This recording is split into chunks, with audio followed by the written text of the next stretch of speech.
Agradecemos su compañía en esta segunda parte de nuestra emisión sobre disciplina y maltrato infantil en Radio Latino Inc.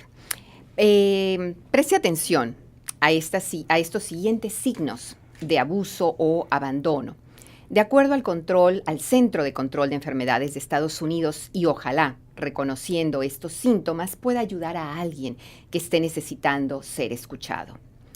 Cambios repentinos en el comportamiento o desempeño escolar, falta de atención a problemas físicos o médicos, problemas de aprendizaje o dificultad para concentrarse sin que exista conexión o una causa física o psicológica específica, conducta inusual que revela preocupación o temor a que algo malo ocurra, falta de supervisión adulta, comportamiento extremadamente dócil, pasivo o retraído, falta de ganas de regresar a la casa, a la escuela, llegar muy temprano o salir muy tarde de la escuela o de otras actividades.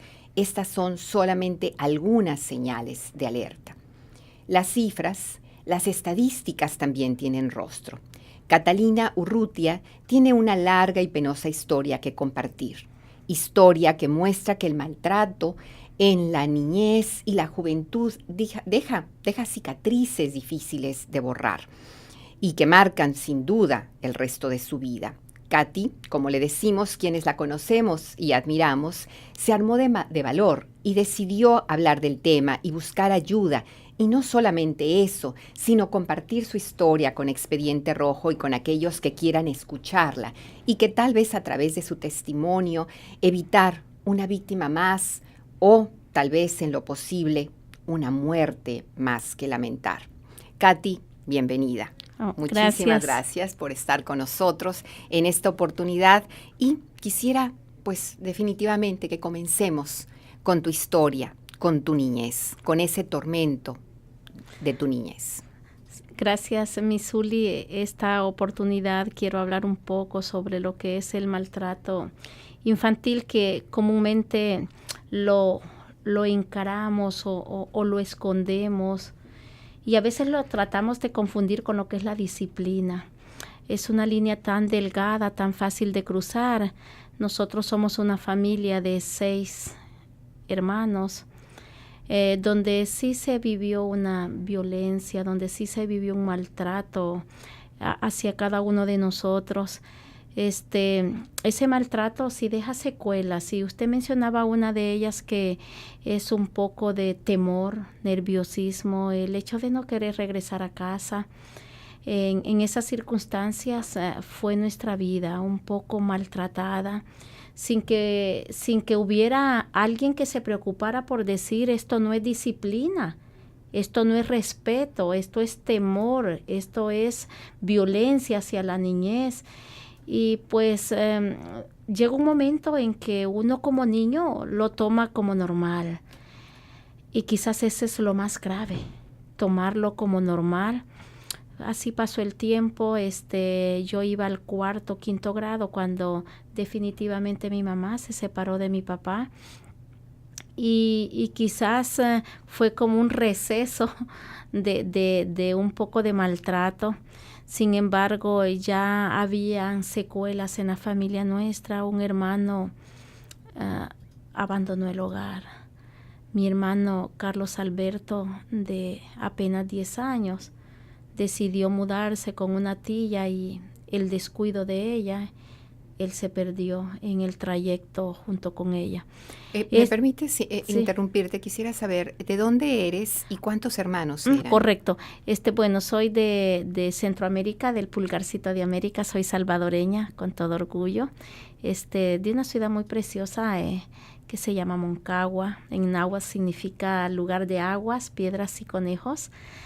Preciosa, es bañada por ríos. Somos 6 hermanos, 3 hombres y 3 mujeres. Mi hermano mayor es del que yo hablo, que lo perdimos hace aproximadamente 42 años y nunca más supimos de él. Creo de que también él, al igual que mis demás hermanos, hemos llevado dentro de nosotros esas heridas del maltrato que poco a poco se van sanando porque hemos buscado ayuda, hemos encontrado personas que nos orientaron y sobre todo yo encontré mucha ayuda en mi parroquia y eso me hizo como levantarme, como no tener una salida falsa, porque yo quiero decirles a los padres, a las mamás y a los papás que tienen oportunidad de escucharnos, de que el silencio a veces es mucho más, pero más matador que cualquier palabra. Y cuando nosotros nos envolvemos en ese silencio, estamos diciendo mucho, estamos gritando, pero desde muy dentro. Lastimosamente no se logra entender que la dimensión de la violencia, no solo física, sino esa violencia emocional, psicológica, el decirte no sirves para nada, el que no eres bueno, el que ¿por qué estás aquí si ni te queríamos? Creo de que esa violencia es mucho mayor que un golpe. Y mi testimonio no tiene como propósito solamente exponer lo que nosotros sufrimos, sino que el propósito mayor es hacer conciencia de lo que es este flagelo. Yo podría decirle que es más peligroso que un cáncer invasivo en nuestro cuerpo. Este es el cáncer silencioso que roba la inocencia de los niños, que llegamos a ser jóvenes y que lo primero que pensamos, porque yo también lo pensé, es el suicidio, como una puerta falsa, como una puerta de salida. Pero creo de que frente a una realidad que no podemos negarla de la violencia de nuestros niños y de nuestros jóvenes, es importante que tomemos acción. En Expediente Rojo he visto el apoyo que ustedes han estado dando.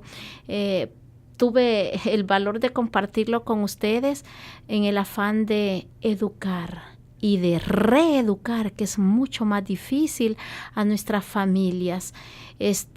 Disciplina no es maltrato, gritos no es orden, temor no es respeto. Parecieran que son lo mismo, pero hay un abismo muy dimensional entre ellos.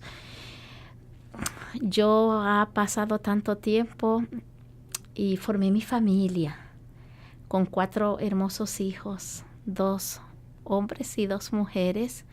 Mi hijo mayor, graduado este año de una universidad muy prestigiosa de aquí de California, de UC Davis, me decía: mami, qué lindo es tener una madre que discipline, un papá que discipline, un papá y una mamá que enseñe normas. Porque cuando yo era maltratada, aún de niña, yo pensé en mi hogar, en mi familia, y tenía un cuadernito donde anotaba lo que yo no iba a hacer con mis hijos y lo que yo iba a hacer. Lo que yo no podía controlar, los golpes, los maltratos que no estaban a mi alcance, controlarlos, yo sabía que dentro de algunos años iba a ser capaz yo de controlarlos a través de la nueva familia que yo iba a formar. Una nueva familia donde se rompen cadenas, donde se rompen estructuras de mal entendimiento sobre lo que es la conducta de nuestros hijos. A veces pienso de que nuestros padres, por la poca información, por la falta de educación, cometían grandes errores que muchos han sido pagados muy caros, Uli. Justamente hablando de esos errores que cometen los padres, quisiera pedirte que en retrospectiva hablemos de cómo fue esa vida y cómo fue esa vida de disciplina y de maltrato. Mire, mi Zuli, fue una vida de gritos, y se excedía hasta los golpes. Pues se usaba mucho el cinto, que dicen, la correa, el chirrión, el garrote, lo que hubiese. en ese momento. Luego nos hincaban y pasábamos hasta media hora hincados sin podernos mover ni levantar. Y eso vino a ser en nuestra vida como un callejón sin salida. Una constante. Llegan momentos en que nosotros tenemos niñez, pero no la vivimos. Tenemos una etapa de niñez, pero sin vivirla y sin disfrutarla. Cuando mis hermanos menores pues cometían algo, por uno que fallara, nos íbamos todos. A la edad de 10 años, mis 2 hermanos menores, con la separación de mi mamá y de mi papá, de mi padrastro, que no era mi papá, mis 2 hermanos pequeños quedaron con él y los otros 3 nos venimos con mamá. Cuando se dio esa separación, esa ruptura, parece que nosotros descansamos un poco más de lo que fue el maltrato. Mi madre vio otra dimensión, aunque seguía un patrón que ya había sido como adoptado. Había momentos en que ella reflexionaba y sabía que no era lo correcto, que no podíamos seguir haciendo lo mismo. Yo cuando cumplí mis 15 años tuve que no abandonar el hogar, sino cambiar de hogar. Ya no habían recursos económicos para poder seguir estudiando. Entonces me trasladé a una familia que me dio trabajo, pero a cambio del trabajo no recibía pago, sino que me daban el estudio, comida, techo. Allí fui sirvienta por 12 años, una familia con bastante dinero en mi comunidad.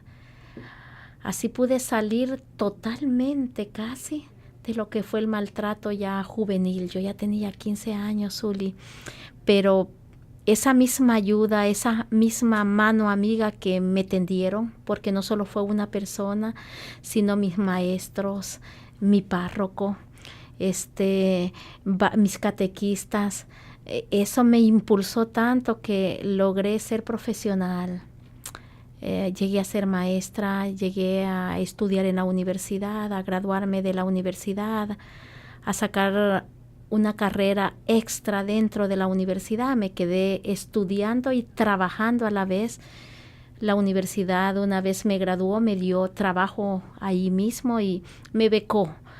Tuve muchos privilegios después de salir de este maltrato.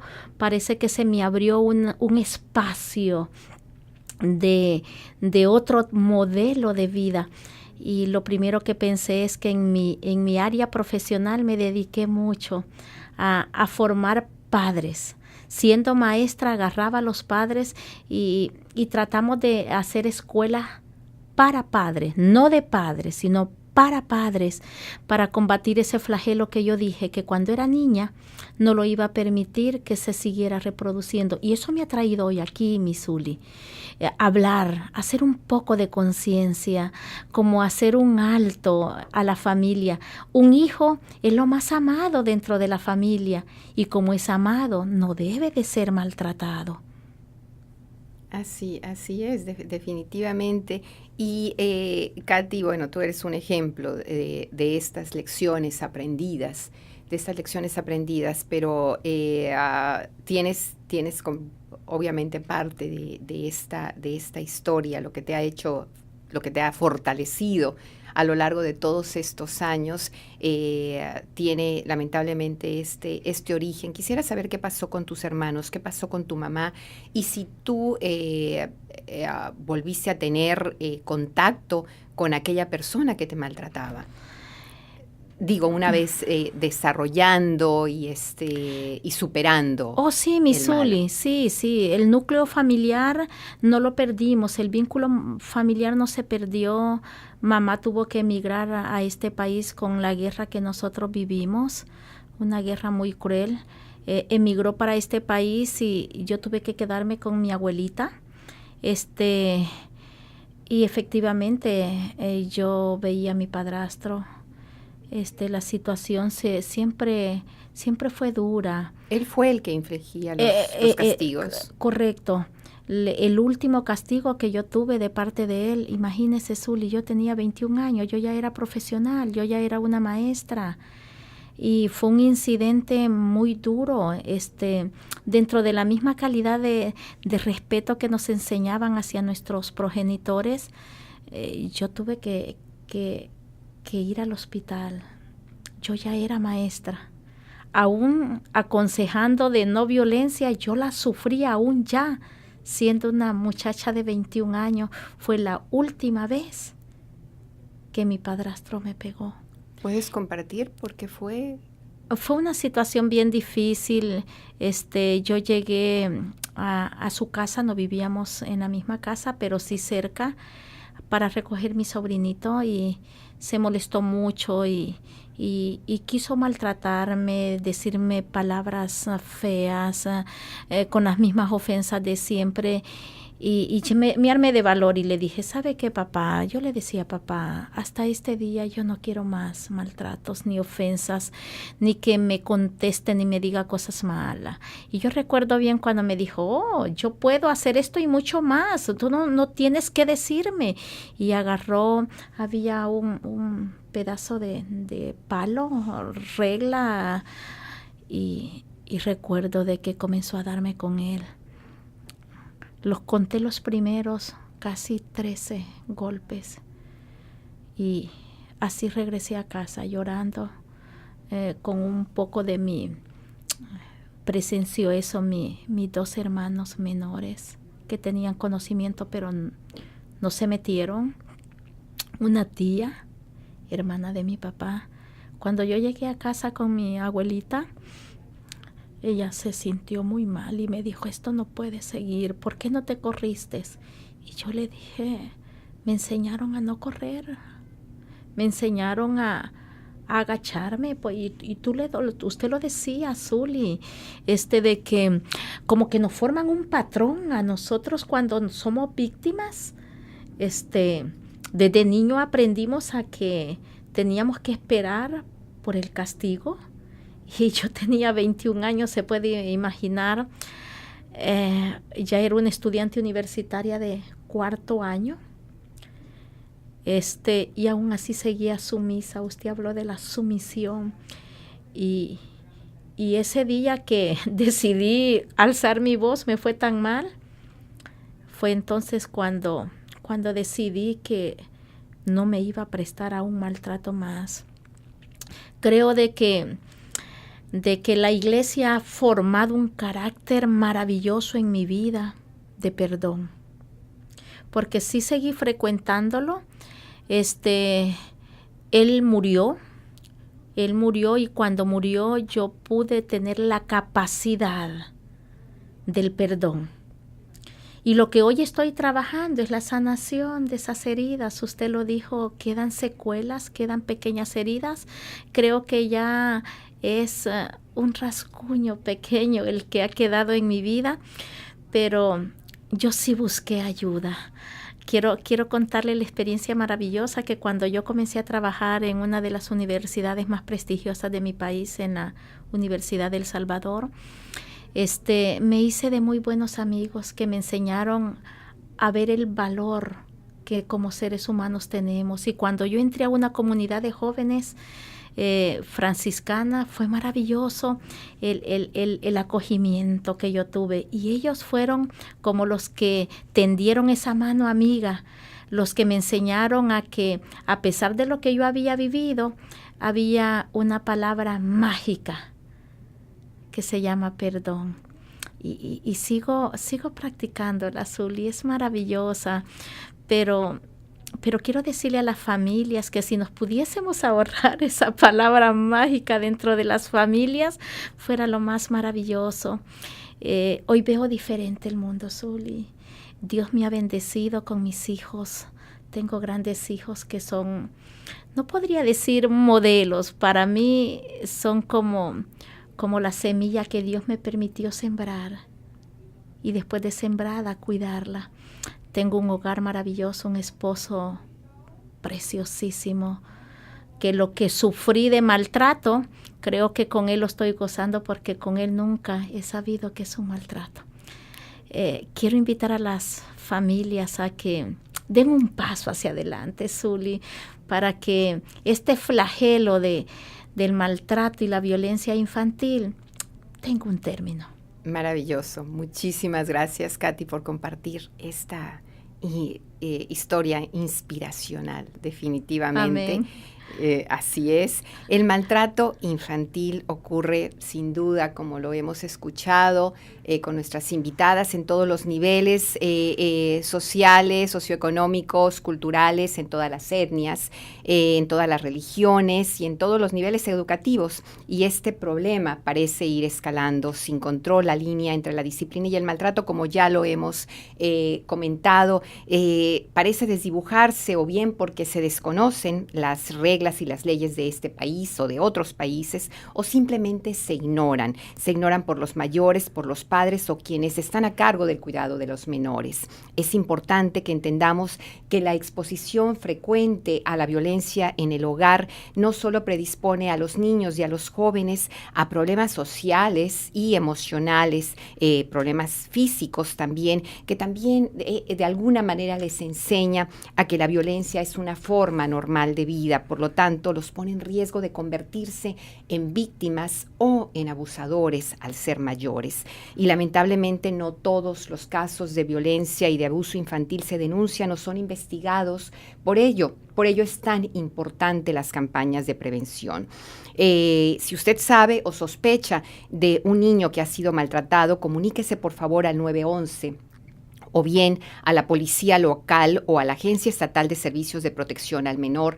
También puede llamar gratis al 1-800-422-4453, la línea telefónica directa para denunciar el abuso o maltrato infantil. Su denuncia, como ya lo escuchamos también, puede ser anónima. Muchas gracias a nuestras invitadas en cabina, a Geuri Hastelum en los controles y a ustedes por acompañarnos. Esperamos que lo hoy aquí escuchado lo puedan compartir, lo compartan con sus vecinos, con su comunidad, con su familia, con sus amigos.